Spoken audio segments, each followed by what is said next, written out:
Harold H. Thompson Anarchist Survival Guide for Understanding Gestapo Swine Interrogation Mind Games Staying Free by Shutting the Fuck Up. Gestapo-Style Interrogation, 101. About the author. The primary thought you must have firmly in your mind, keep in your mind's forefront, when questioned by police is if they, your police interrogators, possessed a solid, airtight, open and shut case against you, they would not be bothering to question you at all. When you are approached, refuse to be questioned and immediately demand an attorney be present to advise you of your constitutional rights before any questioning takes place.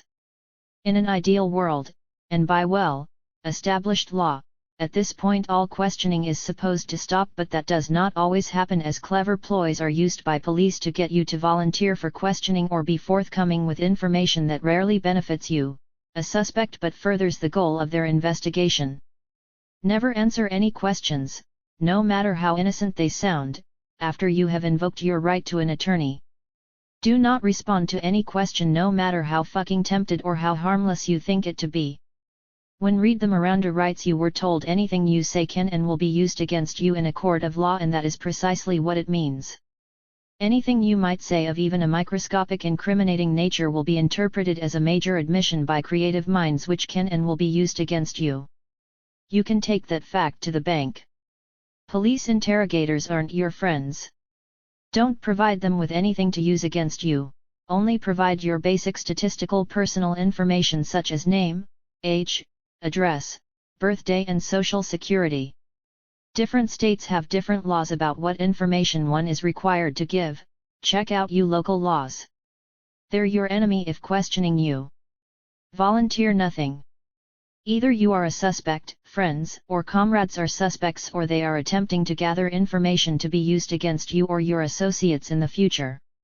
Your best interests, for you as a person, is the last thing on their minds. They're merely performing their government job. Don't allow yourself to become frightened, or worse still, to be lulled into a false sense of security. If they assault you, you can practice the popular American martial art of Isu. Politely listen to their games. Remain silent no matter how long questioning lasts, and don't allow yourself to be worn down with time, a favorite tactic employed by skilled questioners. Recognize their games and realize their societal job function is to lock you up, to clear a case file that may result in the destruction of your life, making you, your family and loved ones suffer, sometimes for months and in the worst scenario for years. Remain silent. Sooner or later they will give up questioning you altogether. They will move on to a weak-willed person to manipulate into prolonged imprisonment. There are two logical outcomes to interrogations. When questioning is done, you are free to leave to join family, friends, or comrades within the movement, a wiser, stronger-willed soldier tested by fire, or you are locked up.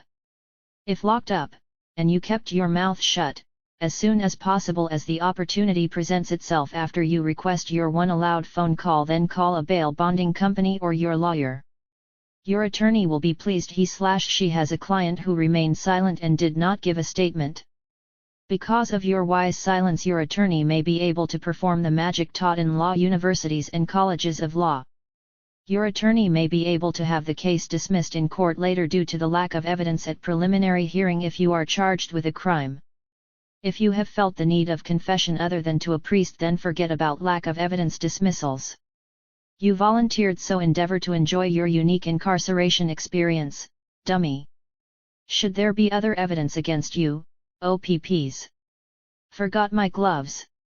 Fingerprints are Hollywood bullshit, right? By choosing to remain silent, you have expanded your lawyer's defense strategy choices, which may win your case in court in front of a jury made up of people of average ignorance. Those of you who immediately thought of the OJ jury, shame on you. Give up nothing. Give up nobody. Don't let your mouth put your ass in jail. Retain your rights. Remember, you have the right not to incriminate yourself. Say nothing you or your friends will regret later in court while facing a stern-faced judge and anal retentive, irate government prosecutor. If you stayed with me to this point, the following will be some shallow, laughable mind games they may try to play on you with all the intensity of a child examining the first insect they encounter. Remember the cops talking to you, cajoling you to bare your soul, clear your conscience, make yourself feel better by telling them what happened because they understand after you do will laugh in your face, later in their locker room howl with laughter with each other about how utterly naive and gullible you are, call you an ignoramus and various other things, pat each other and themselves on the back and then pleased with their day's work go home to screw their wife, boyfriend or girlfriend and kick their dog, or vice versa. After the interrogation is over, as a just reward for your cooperation with these hard-working public servants who serve and protect the public, you will be led away to a filthy barren cell reeking with combined odors of sweat, body waste in liquid and solid form, stale tobacco smoke and hopelessness with dubious characters as your cell mates.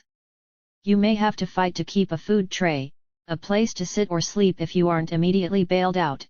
You may discover yourself in a struggle to retain your shoes, shirt, or jacket from predatory social prisoners. Remember how you felt your privacy was violated when a bathroom door was accidentally opened by another person on you at home, office, workplace, or elsewhere. Well, prepare yourself to forfeit all privacy expectation when nature calls and you must answer the call in the sight, presence, or within arm's reach of other hapless people. You may be forced to learn what it means to literally and figuratively stand your ground for the first time in your life in a jail or in prison. You may be forced to defend your sexuality, defend yourself against sexual predators, or some people are forced to temporarily switch their sexual preferences, becoming bisexual by circumstance to survive incarceration intact. Yell for help? None is forthcoming except in cases of extreme brutality or mutually combative situations, as those who swore to serve and protect usually turn a blind eye to prisoners. If you confess to police interrogators, aided with the crime investigation efforts, in an ill-fated effort to prove yourself intellectually superior to those questioning you, stuck your foot in your mouth, you have condemned yourself with your own words, then you will in all likelihood not pay the slightest attention to the following word of caution. Once booked, fingerprinted and slammed in a cell, you should not talk about your case with those around you who may express interest in why you are locked up. Each prisoner willing to listen to your tale of woe is a potential threat of showing up in court to testify against you as a jailhouse informant or a cop put in the cell with you whose sole purpose was to gain confidence and solicit a confession. You may be a target, so realize this fact and shut the fuck up. A classic example of this is years ago in the early 1980s. A state prisoner in Tennessee named Gary Hartman confided to a cell partner, Raymond Frazier, about a murder in which he was involved. Frazier got with another prisoner, Kenneth King, and they, with the aid of prison officials, contacted the Attorney General's office and law enforcement, collected a $1,000 reward, and Hartman was convicted and sentenced to death. After a decade plus on death row, Hartman's death sentence was overturned on appeal and he was sentenced to life in prison. Just like during WW I and WW 2, loose lips sink ships. If you made a statement, you may as well be pleased with your lousy career, life, and health choices, since you have volunteered for a stint, however prolonged or brief, in your chosen hell by cooperating with police. Not exactly a Norman Rockwell picture, is it? I refuse to sugarcoat this description of a potential first confinement experience horror to save your sensitivity or cater to your squeamishness.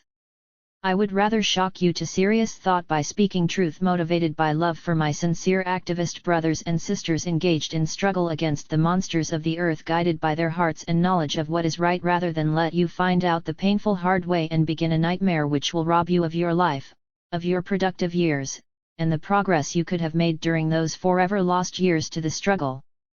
Gestapo-style interrogation, 101. Subject credit, remaining free.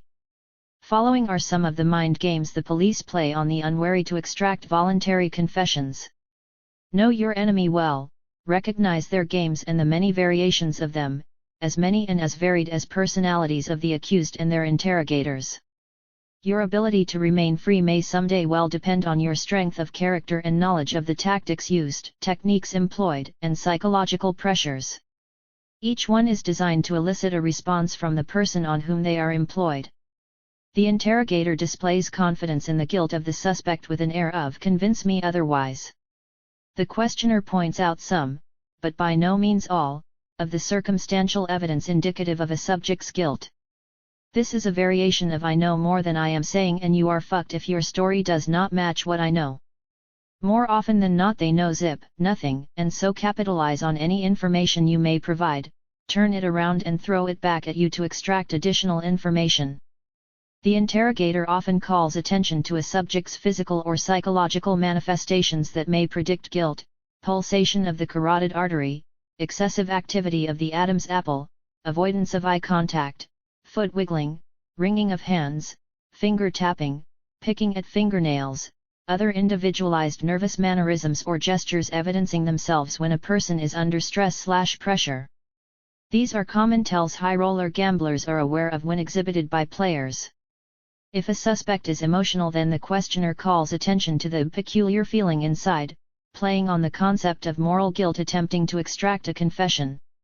Interrogators often sympathize with subjects being questioned by commenting to the person something to the general effect of, "I might have done the same thing myself," or, "Anybody else under similar conditions, circumstances, might have done the same thing." This is to portray themselves as an ally or friendly in a hostile environment who can be trusted to help the subject, but only if the targeted subject accepts the offered common ground of friendship and understanding, deception, bonding, and confesses, opens up, to incriminate themselves or others. An interrogator often will attempt to extract a confession during a questioning session by using phrases to reduce a subject's guilt feelings by minimizing the seriousness of the offense/crime, especially with charges of murder or violence. Examples: lots of other people would have done the same thing under the circumstances of your situation. If somebody done me the way he/she/they done you, I would have done the same thing myself. A skillful questioner may suggest a less revolting, more morally acceptable motivation or reason for the offense you are charged with than that which is presumed. In order to break an accused will to extract a confession, a skilled interrogator will often sympathize with the suspect by a. condemning the victim, b. condemning any possible, or charged, accomplice suspects, or c. condemning anybody that any degree of moral responsibility might conceivably be bestowed on for commission of the offense in question or already charged.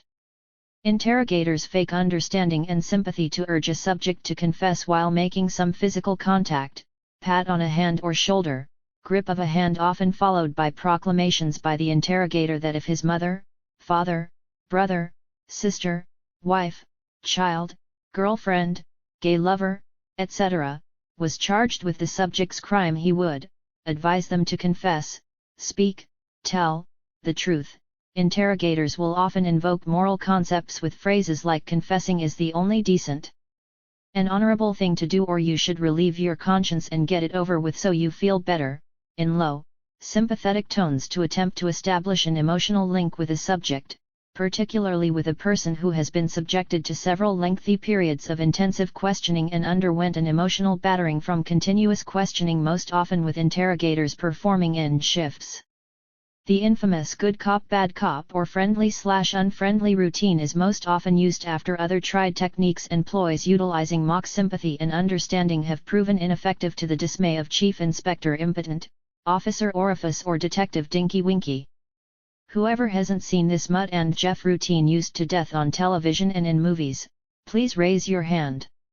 However, believe it or not, as sad as it is, these theatrics often work after a dullard is subjected to a prolonged period of psychological battering.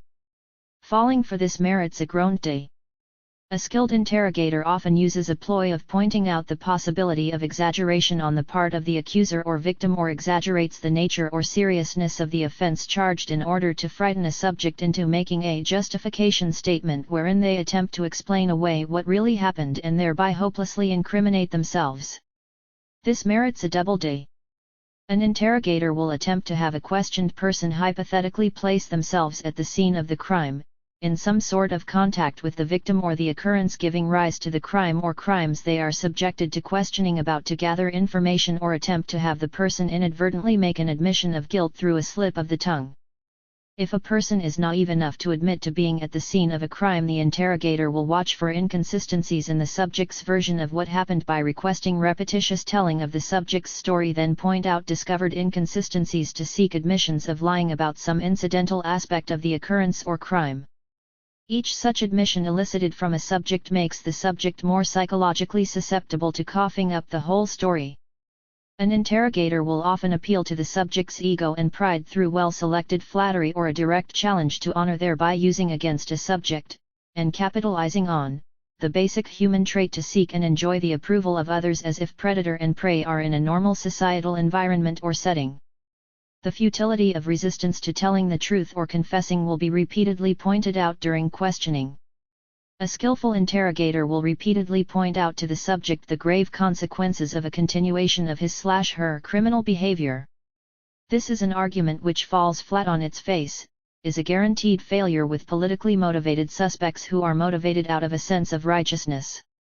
This ploy quite often works with social crime suspects because during the course of their ill-chosen criminal careers many repeat offenders experience a fleeting desire, or possess intentions, to rehabilitate or reform themselves. Sometimes interrogators, rather than seek a general admission of guilt, will first ask the suspect a question about some aspect or detail of the crime, or make inquiries as to the reason for its commission, as if puzzled as to why it happened. This is nothing more than a play on the impulse to confess, which becomes more intensified the longer most people are grilled, and especially with the young and inexperienced. When suspects are questioned after previously listed grilling techniques have met with failure, or it is surmised they will fail if employed, interrogators will often take pleasure in pitting suspects against another. They are separated during questioning and each told the other, or others, gave statements placing primary blame on the subject each interrogator is questioning. The person is asked to set the record straight before he/she/they make you the fall guy, or you are stupid for not making a statement. Your buddy gave you up, so you may as well tell us what happened. Revelations such as these are accompanied by angry gestures and bullying. If a suspect shows weakness, he or she is then displayed mock sympathy. Know the people you are with when you do a direct action. Have your stories straight before you go on any action. Keep your mouth shut. Depend on them as they are depending on you. Don't fall for transparent games. This most successful of questioning techniques requires no further explanation, as it has been portrayed ad nauseum in cheap B-grade gangster movies for decades. This is a tried and true, time-worn method of obtaining confessions which few accused should logically fall for, but many do in the criminal world due to distrust of their associates. With politically motivated suspects, divide and conquer ploys have much smaller success rate but still sometimes succeed. Interrogators will seek admissions of knowledge of a crime being investigated by asking if a suspect knows why they are being questioned. A grievous error is committed when a suspect volunteers information or any knowledge of a crime, providing details which he/she could only possess if that person committed the crime or was present when it was committed. Admission of such knowledge aids investigation efforts, as the interrogator is aware the subject of questioning is either the perpetrator of the crime, was complicit in the commission of the crime, or is a witness. The best advice is volunteer nothing and remain mute except for required personal identity information. Protestations of innocence only serve to open a dialogue with questioners, often proving counterproductive to the interest of the accused. The interrogator begins a questioning session by asking a subject to relate all he/she knows about the victim and other possible suspects, leading up to questions about the actual incident/offense/crime. It often proves difficult for most subjects of questioning to stop talking once they have started than to never start talking in the first place. People enjoy talking and trying to impress others with what they know on any subject. Skilled interrogators will attempt to obtain detailed information from the subject about their activities before, at the time of and after the crime. Some subjects will attempt to place themselves at the scene either before or after a crime has been committed, or in close proximity to where the crime occurred, thereby driving nails into their own coffin at future prosecution. When facts of a crime are already known by police interrogators, they will often ask about these known facts in a casual manner, as though the facts was not already known by the authorities, to rattle a suspect's nerves and make them more vulnerable to aggressive interrogation techniques. This is done in order to create suspicion in a suspect others involved have already made a confession. The volatile emotional mixture of fear, distrust, and suspicion has turned friends, lovers, partners and family members against each other. If interrogators can pit one against another to achieve a confession, they will do it with immense pleasure, wrecking friendships, causing betrayed trust and destroying families. Your family, friends, and you are about as important to them as discarded toilet tissue. If you realize this, you are light years ahead of falling for pressure tactic mind games. At demonstrations where there is even the slightest chance of a cop riot, try to always stay close to trusted friends in case you get swooped up by the cops. Trust them if you are arrested or if you all are nicked. If you are arrested in the chaos and confusion of a cop riot, they will know what happened and can get you a bail bondsman or attorney while you are trucked off to jail. If you are all busted, then there is morale strength in numbers, you can pool resources and all get out of the can. The old concept of all for one and one for all. Go to demonstrations and other direct action activities with your trusted friends.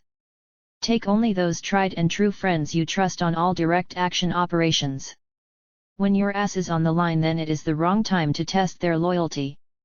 Realize the strength of your comrades during questioning, shut the fuck up, stifle any urge to talk, and definitely don't confess to anything to effectively volunteer to become a jail or prison population statistic. An interrogator during a questioning session will sometimes at intervals ask a suspect questions about other people in a manner implying correct answers are already known. One such question would be asking how long you have known John Smith rather than if you knew John Smith. Another ploy consists of prefacing a question that does not bear directly on guilt or innocence with an admonishment to think carefully before you answer the next question.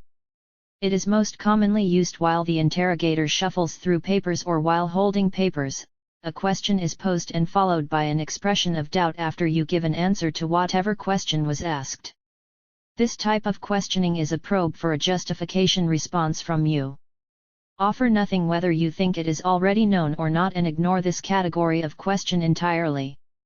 An interrogator might refer to some non-existent piece of incriminating evidence to see if the suspect will attempt to explain it away.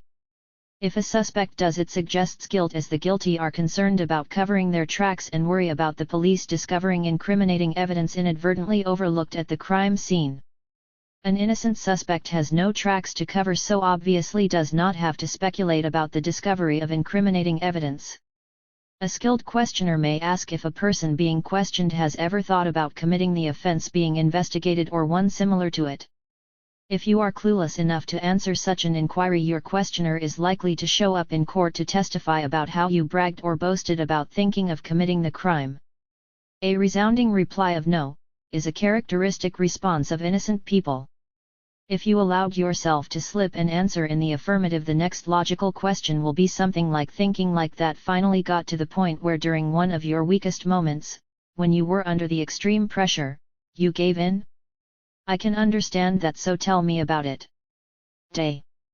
With vandalism, property destruction, or theft cases, the interrogator will attempt to coerce a suspect into an offer of restitution, which is a clear indicator of guilt. The normal response of an innocent suspect when restitution is mentioned is a loud and clear statement from them they are not going to pay for something they did not do or steal. The response being fished for from a guilty person is agreement the aggrieved individual, party or business should be reimbursed for their loss, followed by a proclamation the suspect did not have anything to do with whatever it was defaced, destroyed, or stolen. The suspect has placed himself in the position of appearing to be a guilty dunce. A suspect is often asked if they are willing to take a polygraph test. Innocent people almost always agree to take practically any test immediately to prove their innocence. A guilty person is prone to refuse a lie detector test immediately or find excuses to back out of taking it after agreeing. The truth is, few communities have this service available as an investigative tool and are using the only resource available, a skilled, common-sense interrogation without aid of electronic instrument assistance in their quest to pin the tail on the donkey. Should you agree to take a polygraph examination, 99.9% of the time the offer to provide the test proves nothing but a smokescreen, a bluff, or ploy to determine your willingness to prove your innocence. A savvy person will press the issue and demand such a test in these circumstances. The backpedaling of the authority figure might even prove amusing to watch for comic relief in a stressful situation. Police investigators know, beyond any doubt, the suspect who states something like "all right, I will tell you what you want but I didn't do it" is, in all probability, guilty. There are as many variations of interrogation techniques as there are cops. Those previously listed are merely a few of the most popular, the most often used ones. The best advice I can give regarding police interrogation, if the enemy persist in questioning you in spite of your request for an attorney, is to remain silent during all questioning and answer nothing asked. Do not offer information no matter how unimportant or trivial you deem it to be, because you may unbeknownst be offering up the tidbit of information which is the piece that completes the puzzle for them to prosecute you or others. Never try to fish for information, as police will always obtain more information than they give. Always. Never forget it.